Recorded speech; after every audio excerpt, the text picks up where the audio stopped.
रोमी में शरीर बा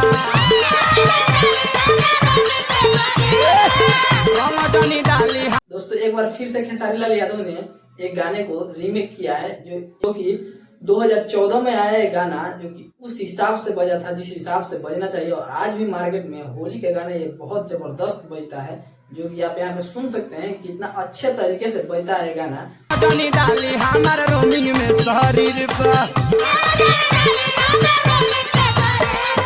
और ये इस गाने को आए हुए लगभग 10 साल हो गए और 10 साल में इतना जबरदस्त तरीके से गाना बजता है, आज भी मार्केट में पूरा बवाल तरीके से बजता है। और इस गाने का राइटर है कृष्णा बेदर्दी, जो कि इस गाने को लिखे थे।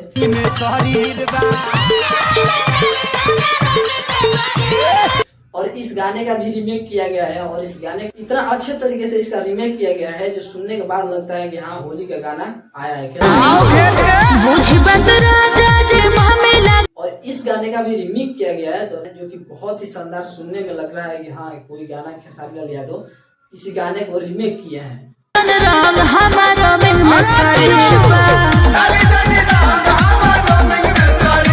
आप सबसे रिक्वेस्ट है कि इस गाने को जरूर सुने। ये गाना वेस्ट म्यूजिक पे आया है, तो इस गाने को एक बार जरूर सुने, क्योंकि बहुत ही अच्छे तरीके शानदार तरीके से बोला जाए तो लाजवाब तरीके से खेसारी लाल यादव ने इसका रीमेक किया है।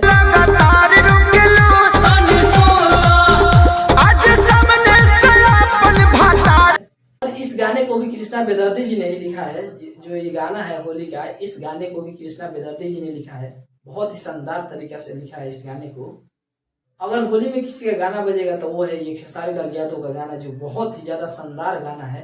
आप सुन सकते हैं कि गाना कल का आया हुआ गाना है, जो कि आप यहाँ पे देख सकते हैं, स्क्रीनशॉट देख सकते हैं कि कितना